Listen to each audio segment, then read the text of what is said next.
বন্ধুরা, আজকাল দেখবে প্রত্যেকটা ছেলে বিয়ের পর একটা উপাধি পায়, যে কোনো একটা উপাধি অর্জন করবেই। সেটা হলো ছেলের মায়েরা যখন ছেলে বিয়ে করে আর বিয়ের পর যদি বউয়ের কথায় উদ্বাস করে বা বউয়ের কথা বেশি মেনে চলে, বউকে বেশি গুরুত্ব দেয়, তাহলে ছেলের মারা কিন্তু ছেলেকে কি বলে, ছেলেটা আমার বউ ভেরুয়া হয়ে গেছে।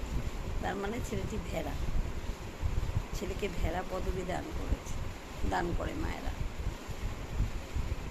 অপরদিকে ছেলেটি যদি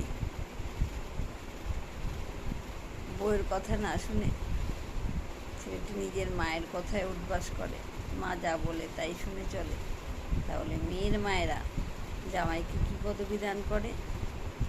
পাঠা।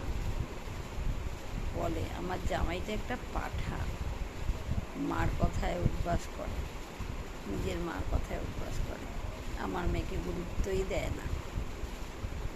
তাহলে কি হলো ব্যাপারটা?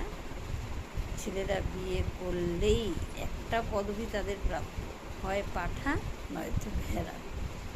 তবে হ্যাঁ, কেন বলো তো পাঠা বা ভেড়া উপাধি তারা দেয়?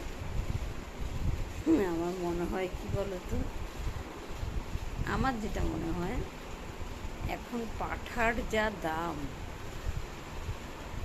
সে জামাইকে অনেক দামি মানুষ হিসাবে গণ্য করার জন্য পাঠা পদবি দান করে। আর ছেলেটির মা নিজের ছেলেকে ভেড়া বলে কেন বলো তো? তার কারণ ভেড়ার প্রচুর মূল্য, ভেড়ার লোম দিয়ে পশম, অনেক ভালো ভালো শীতের পোশাক তৈরি হয় ভেড়ার চামড়া দিয়ে। এছাড়া ভেড়ার মাংস খুব সুস্বাদু, তাই ছেলেকে ভেড়া পদবি দেয়। আমার তো এটাই মনে হয়। নাহলে এত রকম উপাধি থাকতে পাঠা আর ভেড়া উপাধি কেন দেয় তারা?